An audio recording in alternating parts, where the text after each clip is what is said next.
Dobar den učenici, ja sam Netka Dimowska, profesor po biologija od Srednjoto opštinsko učilište, Suučilišen dom Dimitar Vlahov od grad Strumica. Денес ќе се запознаеме со структурата на нуклеинските киселини, поготово на деоксирибонуклеинската киселина или накратко речено ДНА. Наши цели ќе бидат да научиме да ја опишеме основната структура или градба на молекулот на нуклеинските киселини. Најпрво да видиме што се тоа нуклеински киселини.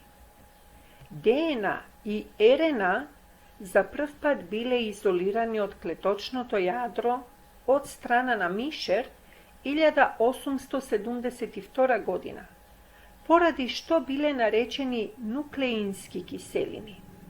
Молекулите на нуклеинските киселини представуваат макромолекули, што се одликуваат со голема молекулска маса. Молекулите на нуклеинските киселини исто така представуваат доста големи полимери, така наречени полинуклеотиди. При тоа, природните молекули на РНА можат да содржат од 100 до 100.000 и повеќе мономерни единици наречени нуклеотиди, додека молекулите на ДНА можат да имат од неколку илјади до милиони нуклеотиди, и тоа во зависност од организмот во кој што се наоѓаат. Да видиме најпрво што представуваат нуклеотидите. Во поглед на својата структура и функција, нуклеинските киселини се делат на два типа, и тоа деоксирибонуклеинска киселина, односно ДНА, и рибонуклеинска киселина, односно РНА. ДНА и РНА представуваат полинуклеотиди, односно полимерни молекули кои се изградени од мономерни единици наречени нуклеотиди. Нуклеотидите представуваат мономери за синтеза на нуклеинските киселини. Тие исто се и продукти на хемијската и ензимската хидролиза на нуклеинските киселини. Каква е градбата на нуклеотидот кај нуклеинските киселини? Нуклеотидот представува основна структурна единица на молекулот од нуклеинските киселини. Тој е составен од 3 хемијски соединенија што се ковалентно сврзани. И тоа: еден молекул од органските азотни бази, и овие азотни бази можат да бидат или пурински бази, во кои спаѓаат аденин и гванин, или пиримидински бази, во кои спаѓаат урацил и тимин и цитозин. Второто хемијско соединение е молекул на пентозен или 5-карбонски шеќер, кој се среќава во две форми.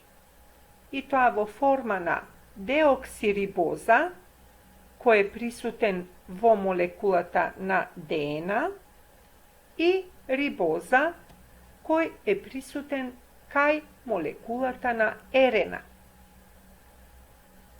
Третото хемијско соединение е фосфорната киселина, односно фосфатната група.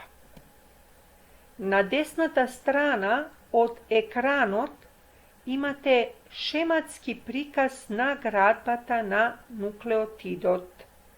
Гледате дека на оваа слика имаме 4 нуклеотиди. При тоа, секој од овие 4 нуклеотиди содржи 3 хемijски соединенија. И тоа азотна база, која може да биде пуринска или пиримидинска, потоа пентозен шеќер, кој може да биде деоксирибоза или рибоза, и на крајот фосфатна група од фосфорната киселина. Да видиме сега што е тоа ДНК или ДНА. ДНК представува акроним или кратенка од зборот деоксирибонуклеинска киселина или 2'-деокси 5'-рибонуклеинска киселина. Кај сите еукариоти, ДНА воглавно се јавува како јадрена, и тоа како главна компонента на хромозомите во облик на ДНА хистонски комплекс. Но ДНА ја има и во другите клеточни структури, како што се, например, хлоропластите и митохондриите. Таквата ДНА е позната како екстрацелуларна или органелна ДНА. Исто така, ДНА во цитоплазмата на бактериите е така наречена плазмидна ДНА. Овде имаме шематски приказ на еукариотска и прокариотска клетка. И гледаме дека во еукариотската клетка ДНА ја има во јадрото во вид на хромозом и во митохондриите. Додека пак во прокариотската клетка ДНА се наоѓа во цитоплазмата на самата бактеријска клетка и затоа се нарекува плазмидна ДНА. ДНА, молекулата, е одговорна за пренесувањето на наследните својства на организмите. Таа го регулира одржувањето на видовите и евентуалната нивна менливост со многу генерации. ДНА представува материјален носител на информацијата за синтеза на протеини и рибонуклеински киселини. На шематската слика се прикажани разликите во структурата помеѓу двата типа на нуклеински киселини, односно ДНА и РНА. Можеме да видиме дека ДНА или деоксирибонуклеинската киселина представува двојна спирала изградена од две полинуклеотидни нишки, кои се меѓусебно врзани со помош на водородни мостови остварени меѓу азотните бази. За разлика од неа, РНА молекулата представува единечна полинуклеотидна нишка. Втората разлика е во тоа што во полинуклеотидните нишки на ДНА, односно во нуклеотидите, е присутен пентозниот шеќер деоксирибоза, додека во нуклеотидите на РНА е присутен пентозниот шеќер рибоза. И третата разлика помеѓу овие две нуклеински киселини се огледа во тоа што наместо базата тимин, која што е присутна во нуклеотидите на ДНА, во нуклеотидите на РНА е присутна базата урацил. Како се дошло до денешните сознања за структурната организација на ДНА? За време на експериментирањето со бактеријската ДНА од пнеумококус, се верувало дека нуклеинските киселини имаат многу едноставна структура и дека тие се полимери на многукратно повторени тетрануклеотиди. Подоцнежните проучувања покажале дека базниот состав на ДНА е различен за различни организми. Со тоа била отфрлена можноста ДНА да има еднаков тетрануклеотиден состав кај сите организми. Ватсон и Крик 1953 година го предложиле моделот за структурата на молекулата на ДНА.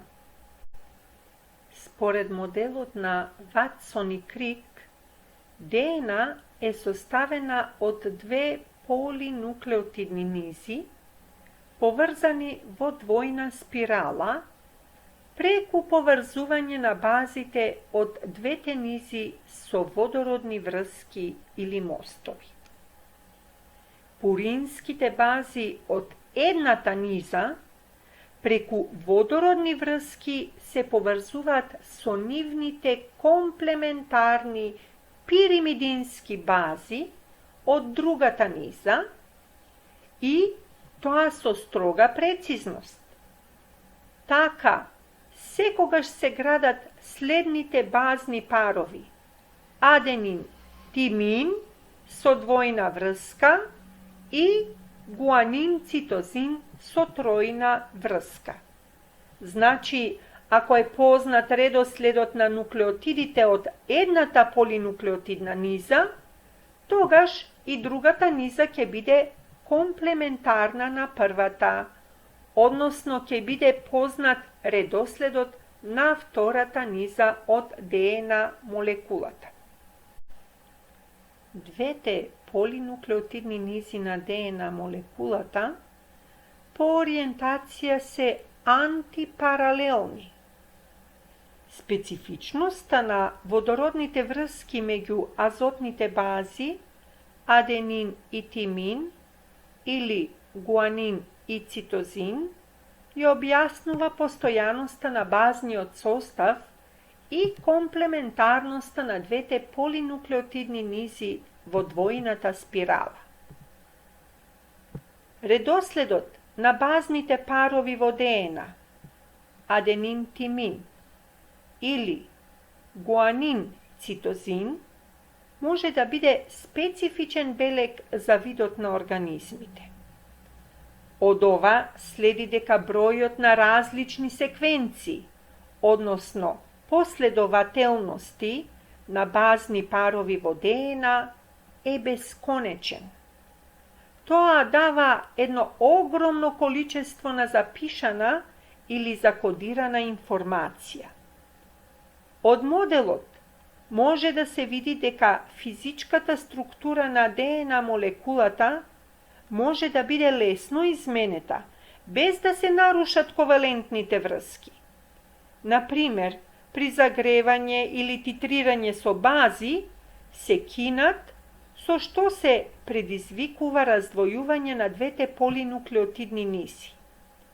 Денес овој модел на двојно спирална молекула на ДНА представува основа на современата генетика. На шемата е прикажана градбата на двојниот хеликс на ДНК, односно ДНА молекулата. Забележуваме дека ДНА молекулата представува двојна спирала, составена од две полинуклеотидни нишки или вериги. Рбетот на секоја верига на ДНК е направен од фосфатна група и деоксирибоза. Еве овде е прикажан рбетот на двете полинуклеотидни вериги. Имаме деоксирибоза, фосфатна група, деоксирибоза, фосфатна група и така натаму. По една деоксирибоза и фосфатна група влегуваат во состав на еден нуклеотид. Секој нуклеотид е поврзан преку својата азотна база со водородна врска со нуклеотидот од спротивната полинуклеотидна верига на ДНА. Кај ДНА молекулата имаме поврзување со двојна водородна врска помеѓу азотните бази аденин и тимин и поврзување со тројна водородна врска помеѓу азотните бази гуанин и цитозин. Исто така, кај ДНА молекулата присутни се 4 азотни бази, и тоа аденин, тимин, citozin i guanin, odnosno gvanin. Како е објаснет процесот на репликација на ДНК? Моделот на Ватсон и Крик покажува како нативниот молекул на ДНК би можел да се реплицира и да даде две еднакви ќеркини молекули. Ако двете низи се раздвојат, поради нивната комплементарност, секоја би можела да послужи како матрица за синтеза на нова комплементарна полинуклеотидна низа. Така, генетската информација што е кодирана во последователноста на базните парови од родителскиот молекул може да биде точно предадена на двете ќеркини молекули. Најсилен доказ за моделот на Ватсон и Крик се експериментите на Мезелсон и Стал, кои биле извршени во 1958. Репликацијата на ДНК има животно значење во предавањето на наследната информација од родителската ДНК молекула на ќеркините ДНК молекули, односно од родителската соматска клетка на ќеркините соматски клетки или од родителите на потомството.